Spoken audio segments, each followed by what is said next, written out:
Hello guys! Welcome back po sa Tarot Page Philippines. So, sa video na to, gawin natin ang weekly horoscope para po sa may mga Sun, Moon at Rising na Capricorn for October 28 hanggang November 3. So, kung bago kayo sa channel, please click the subscribe button, the notification, and give this video a like. Kung hindi nyo po alam kung ano yung Sun, Moon, Rising, sa dulo po ng video, may link po tayo para dito. And if the readings resonates po sa inyo, meron po tayong extended reading. Pwede nyo pong i-check po yon sa end ng ating video din. For private readings din po and for spellworks, pwede nyo po ako i-message sa aking personal Facebook account. The link is in the description below. And you can also send your donations using the thank you, the thanks, the heart button, or GCash or Maya numbers na bottom. At sa mga magme-member po, ma-access nyo po ang mga extended readings po natin that could, actually medyo malalim yung mga extended readings eh. So, parang continuation na tong reading na to. So let's check. Capricorn, gamit natin ngayon si Rider. Okay. Back to basics tayo ng card. So, meron tayo dito, Four of Cups, tsaka si Fork in the Road. Now, Four kasi is about structure. Cups about emotion. So, about, kasi water siya, and then Fork in the Road. Alam mo, ito lang masasabi ko din, Capricorn. Based on this card, kailangan mo mag-decide.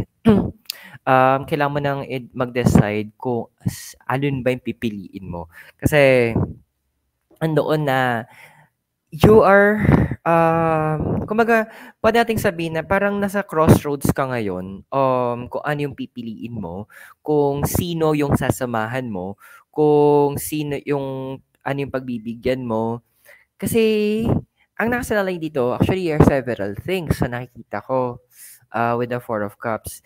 Well, andun yung personal happiness, okay? So, natin isa yun sa mga sinasaalang-alang mo, isa yun sa mga iniisip mo, isa yun sa mga, sabihin natin, importante para sa'yo. Pero, with the fork in the road, nagpapaalala to na, girl, is it really just your happiness that, happiness mo lang ba, Capricorn, ang importante ngayon? Or meron bang mga iba pa na nakikita mong kailangan mong bigyang pansin? May mga bagay na kailangang ng attention mo.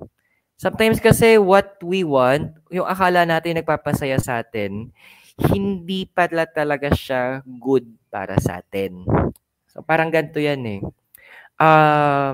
Masarap kumain ng matamis. Masarap kumain ng braso de Mercedes, kumain ng chocolate cake, ayan. So, mga egg pie.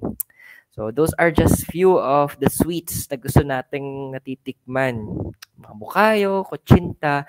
Pero, maganda ba siya para sa'yo?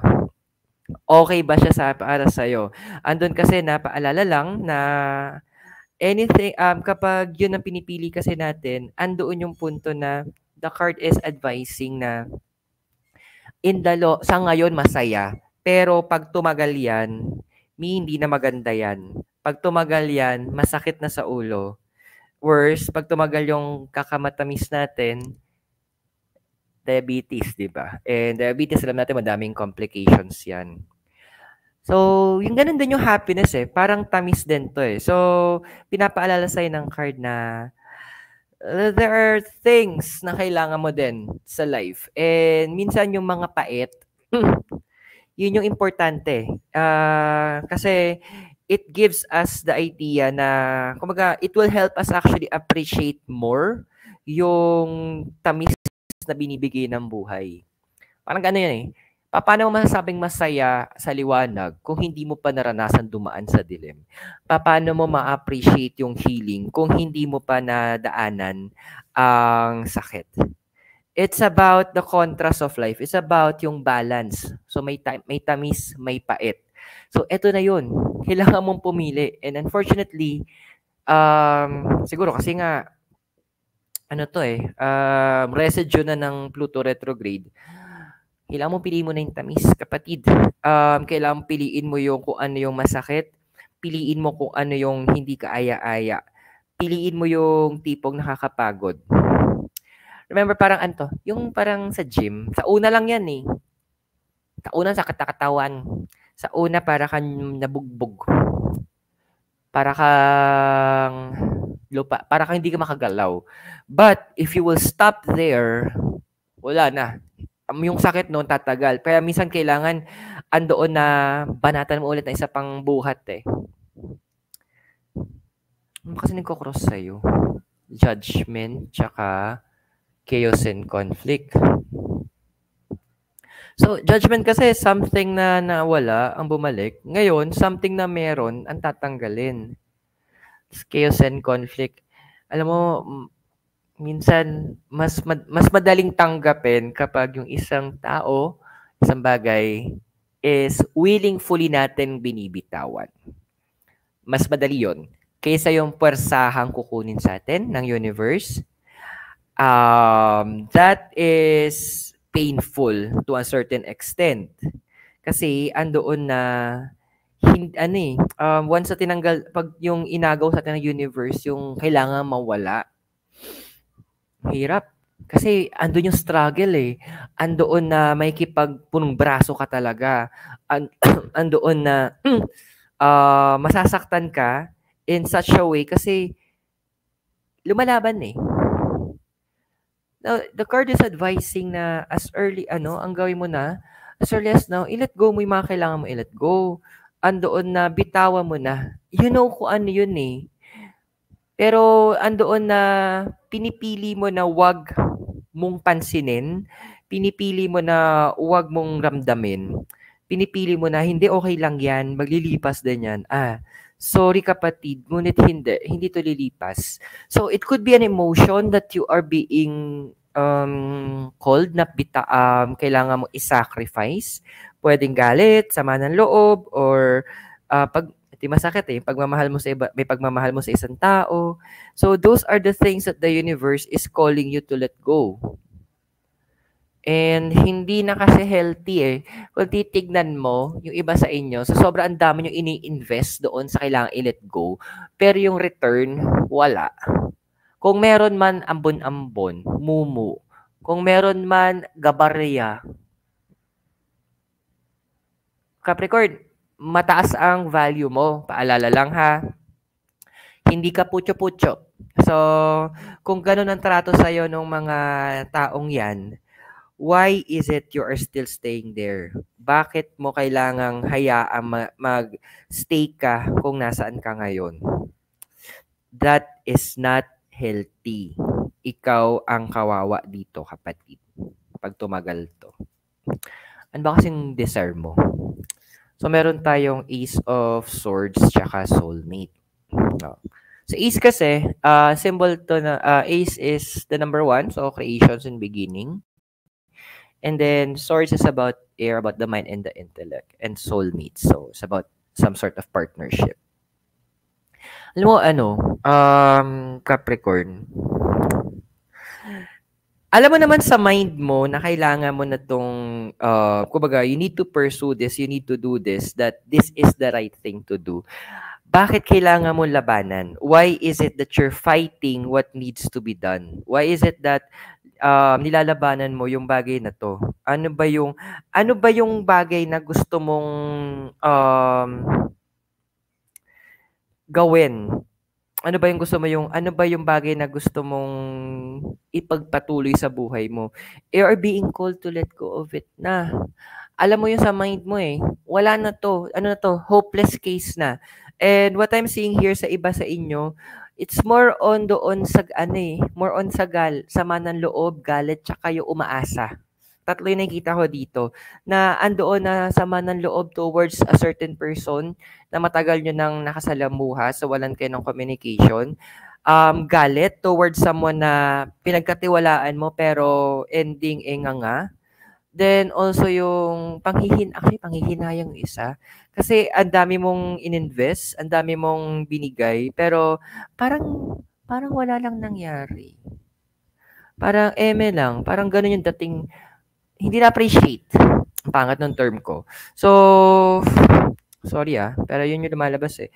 Hindi na-appreciate yung capacity mo, hindi na-appreciate yung capability mo, na sa dami ng ambag mo na nagawa, yung parang may minor mistake ka nagawa, tapos yun ang inaalala. Galing 'no? Galing ng mga tao. So, you need to let go of those emotions, ha? Kasi ang tawag dito, ang dami na stress na sa inyo, eh. Hindi na healthy yung pinagdadaanan niyo, hindi na maganda yung nararanasan niyo, and it is also affecting your finances and also your, family life, karamihan sa inyo. And actually, even yung personal life niyo affected na dito sa nakikita ko. So, letting go is a task na medyo kino-call ka ng universe. May foundation mo. Ano ba nangyayari sa'yo, Capricorn? Hermit, tsaka Yin. So, this is about, si Hermit kasi is about secrets eh. It's also about enlightenment. Tungkol din siya sa lighting yung dark path. So, ang connected din to kay kay Virgo, and Virgo, it is the zodiac sign of service. It's also an air element. So ay air element ba siya? Wala lang. Yeah, earth element. So about the physical. Tapos yun, balancing. Alam mo, ang dami sa inyo 'no, umalis yung dalawang part, eh. Yung iba yung foundation, sa iba, andoon na gusto nyo, um, gusto niyo nang umalis kung nasaan kayo, and a lot of you in your career is andoon sa service industry, um, while the others are andoon na umalis na or as a part ng transition ng pag-alis. Siguro nagre-render na kayo ng, 30 days niyo or kung ano man. But you know what? It's okay. Yung pag-alis nyo, kasi ang tinatakal nyo, ang nilalaban nyo dito is yung yung mental health nyo. Alam mo, iba sa inyo kaya nag-i-stay lang kasi wala nang ibang gagalaw para magpasok ng source of income. Yun na lang yun, parang pinaka dahilan bakit nagsistay yung iba sa inyo. Mga Capricorn, there's nothing wrong in, kasi career, house of career ka eh. So, andoon na talagang career-oriented individual ka, yung house mo. Pero, there are also things that is better. Yung iba nga sa inyo, may iba sa inyo, pinapabalik doon sa dati nyong mga work, sa dati nyong mga pinagkakakitaan. So, please do so. Kasi andoon yung andun yung blessings eh. Andun ngayon yung positive energies towards it. So, make the most out of it, um, yung sa part na yon. Kasi sayang eh, may mga halagang may mga tatanggalin pero may renewal eh. At manggagaling mula to sa nakaraan. And it is a good renewal na gagawin. Sa past mo kasi, sa tingnan natin, we have here the 10 of Cups and time to go. So, 10 kasi is about completion. Tapos, time to go. Alam mo yung, pinilit mo na lang, kunyari, happy ka. Galing mo, actor. Pinilit mo na lang para maging happy-happy ka na lang. Para masabing okay ka before. Pero, andun kasi with the card of time to go, parang naghihintay ka na lang ng enough reason para kung aalis ka or whatnot, o iiwanan mo to. Yeah, which is ang dami na nga sa inyo. Yun ang balak. Ang dami sa inyo na yun yung gusto, yun yung technically yun yung pangarap, makaalis kung nasaan kayo ngayon. And that is a noble thing to do, sabi ng cards. Kasi ang hirap mag-excel sa isang bagay kapag hindi ka happy or wala yung heart mo doon. Ang hirap gumalaw, ang hirap mag-isip, ang hirap maging creative, to be honest. Kapag hindi yung heart mo hindi fully connected doon sa ginagawa mo. It will just be a frustration eh, ang mangyayari. Parang imbes na maganda ikakalabasan, ang magiging ending neto, parang napilitan na lang tapos parang araw-araw na lang struggle para gawin yung mga bagay na yon. Yung tipong parang hinahata ko na lang yung sarili mo lumabas ng bahay, pumasok, maging gano'n na yung iba sa inyo andoon na, and iba sa inyo nandun na sa level na yon. So, it is advisable na rin na talagang kung iba sa inyo magre-resign, well, or aalis, then do it because that is what your heart is telling you to do na eh. Ano ba kasing future na ikaw? So, meron tayong Three of Swords. Three of Wands, tsaka Serendipity. Now, three, this is the number of communication.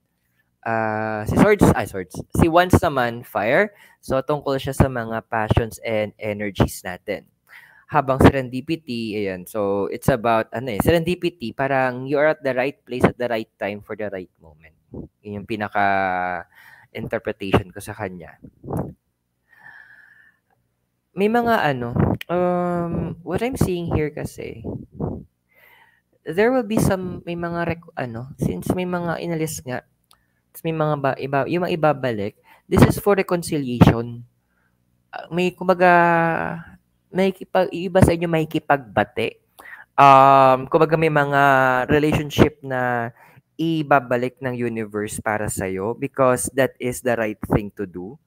And ang nakikita ko dito, ang kailangan mo lang, Capricorn, is maging open to communicate with the people or with the person. And siguro kasi pag communicate, naniniwala ako na ang communicate is hindi lang naman literal na usap eh. Andoon na kailangan din na meron kayong pag-unawa at bukas na kaisipan. Hindi pwedeng salita lang salita. And for me, communication, it's a two-way situation na kung saan nagpapalitan kayo ng kuro-kuro, nagsasabihan kayo ng ideas, andiyan na nakikinig yung isa habang habang nagsasalita yung isa, nag-iintindihan sila. So, pag bumalik tong mga to sa'yo, have an open mind. Isaalang-alang mo, hindi lang naman yung nararamdaman mo. Pero, kasi valid yun yung nararamdaman mo. Pero, andoon din na isaalang-alang mo, yung mga nawalang oras, ano ba yung mga naging ambag nyo sa bawat isa, sa buhay ng bawat isa, isama mo yun. Maging dagdag yun sa mga batayan mo. Wag lang yung kumbaga, yes, iba sa inyo, collective kasi yung nangyari na parang pains or disappointments, parang maliliit na bagay, nagkapuno-puno, na ipon, tapos pumutok na lang.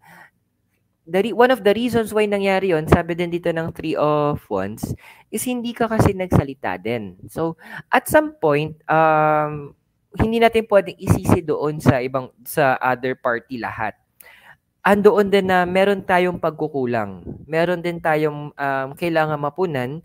Kaya siguro andoon na require ka ng universe, have an open heart, have an open mind, karoon ka ng understanding na pag-iisip. Kasi itong pag-uusap na to can happen anytime actually, kung nakikita ko to, within November to eh. latter part ng October or mga early hanggang mid-November to mangyayari. At kailangan ng universe to because there is something important na kailangan yung gawin. Kung sino man to, ano man to. Let's check kung ano yung physical and emotional environment mo, hopes and fears, your possible future, and yung message ng deities. But meron tayong may separate video tayo. Kung nag-resonate yung reading sa inyo, we have a extended reading pa nag-click ka ng join as a member. Papanood mo yon. Basta, mas malalim yung read. Continuation to pero nung reading pero mas malalim na siya. Your physical environment is the Page of Pentacles and round and round. So si Page kasi younger female energy, Pentacles about the earth, anything in the physical. Alam mo, Capricorn. The cards are advising na there is this some in the physical, meron ano yung tawag doon, nasa punto ka ngayon ng reset.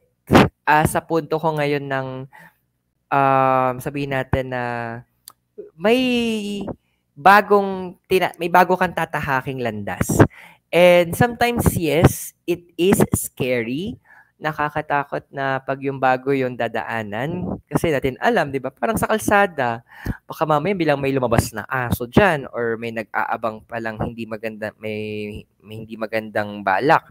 So, yes, it is scary, but yun yung ang point dito kasi hindi bubuksan to ng universe kung hindi alam ng universe na safe ka. There is a verse in the Bible na share ko sa'yo, bila ko naalala. Sabi doon, all things work together for good for those who love Him. So, lahat ng bagay nag-work yan for the betterment. Lahat yan sa bandang huli, maganda yung kakalabasan. Lahat yan, magbe-benefit ka. Lahat yan is papabor sa'yo. Kasi kailangan mo nang lumabas sa cycle mo with the round and round. Kailangan mo nang umalis doon sa kung nasaan ka. Kaya may mga nilet go. Kasi tawag dito, hindi na nagiging healthy. Siguro yung pinakamagandang term natin. Hindi na siya advisable. And at the same time, hindi na rin to hindi ka na nag-grow. Kasi nga, paikot-ikot ka lang di ba? Kamusta naman yung ikot-ikot lang. So, anong ending? May napuntahan ka ba? May nakita ka bang bago? May tutunan ka bang bago? Of course, wala. It's because, andoon na stagnant. Kung tignan mo, gumagalaw ka nga, pero stagnant ka pa rin. Yes, ando nakakahinayang lang. Kasi ang dami yung may mga sinacrifice kayo before to be an asset towards another person, other individuals or business, pero hindi na-appreciate. That's life. So, ang magagawa natin is learn from it and then move forward. Ano ba yung message, ay yung emotion environment mo? The Tower, sorry. The Tower and Chopwood. So, si Tower kasi, tungkol to sa communication. So, yung sa Tower of Babel kasi sa Bible, if tama ako, Genesis chapter 6, ginulo kasi ni God yung language ng mga tao during the time na kinoconstruct nila yung Tower of Babel. So, sabi nga nung mga ibang historians, doon nga to inspired or yun yung origin nito the tower. In Chopwood, this is a Chinese proverbs na sinasabing, Chopwood, get water. Tuloy mo yung ginagawa mo. Ito nga yun, tuloy mo yung ginagawa mo sa emotions mo, pinapahirapan mo yung sarili mo. Ending nito, hindi ako nagtataka ng iba sa inyo. Lumalabas dito may insomnia, one or any of the combinations, insomnia, heartburn, nagkakaroon ng acidity, tapos andoon na yung isa pa nagkakaroon ng problem madalas sa throat, kayo din. So, ito yung kumbaga pinipigil mo kasi. There's yung emotions mo. Hindi mo andoon na yung emotions mo sinasabi na i-settle na natin to, ayusin na natin to, Capricorn. But andoon na ikaw mismo yung pumipigil. Ikaw mismo yung nagsistop na no, ayoko. No, next time na lang. Parang as of now, let it be. Dude, wag ganun. Kasi yung katawan mo, nagre-react na doon sa mga inner pains na kinikip mo. So, medyo doon tayo sa part na kailangang yung inner peace mong banabantayan natin dito. So, you need to find a way na ma-release to. And the best way para maisaayos to is may kakausapin ka talaga na individual or group of people It's more on the reconciliation.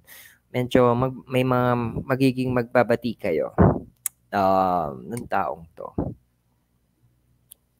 Your hopes and fears is the Empress and the Thinker. Alam mo, hindi to hope eh. Actually, para sa'yo hope mo to. Pero what I'm looking at it as as fear. Yung hope mo, sana tama ka eh. Hinahayaan mo yung negative thinking mo ang kumain sa don't do that. That's bad. Kasi ikaw yung kakaisip mo na-involve mo yung sarili mo doon sa negative aspects of life na ma-manifest mo siya eh. Now, Empress is about motherhood. It's also about connected to Venus, the planet of love. Isa pang fear mo din, takot ka lang mag-open up talaga ng emotions mo. Andoon na baka kasi ulitin yung ginawa sa'yo. Ang question dito, bakit mo hahayang ulitin? Hindi ka ba natuto doon from the past?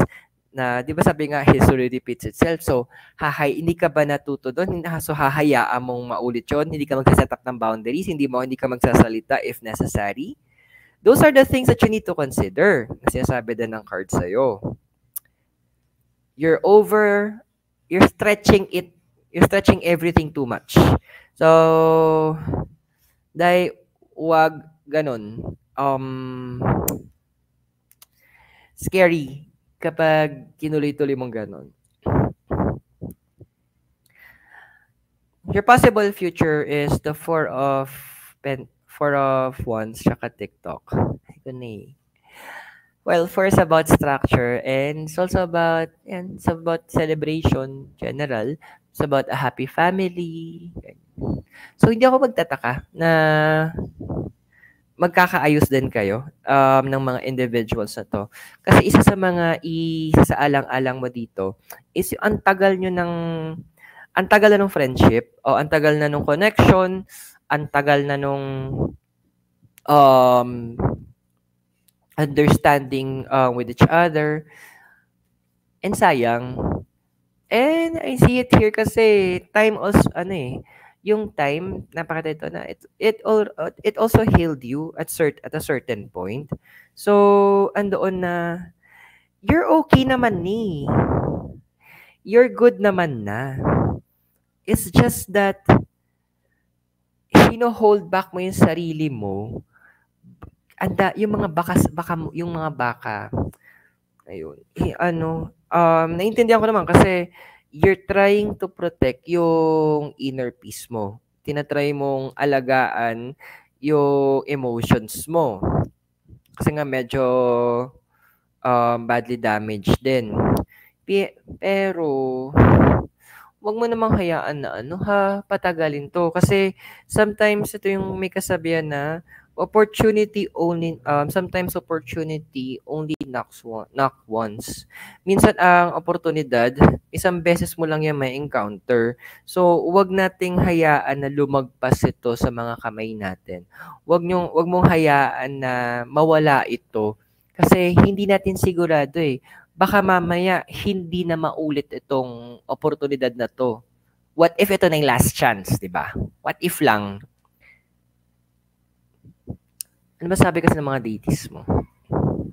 Pero marami sa inyo pipiliin na to give it another chance eh.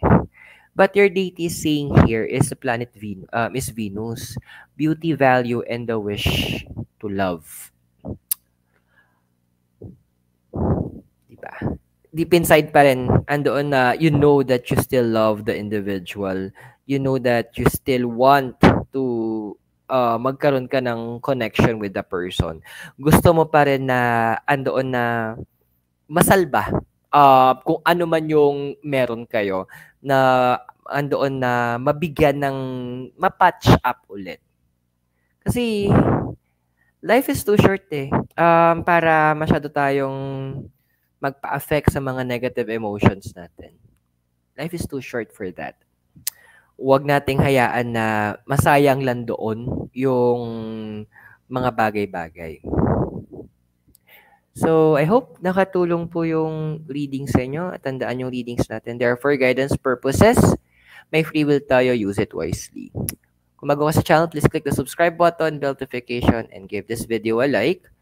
And after this, if you want to know ano po yung extended reading, you can click the join button para ma-check nyo po kung ano po yon. And for private readings, by the way, and spell works, you can send me a message sa aking Facebook account.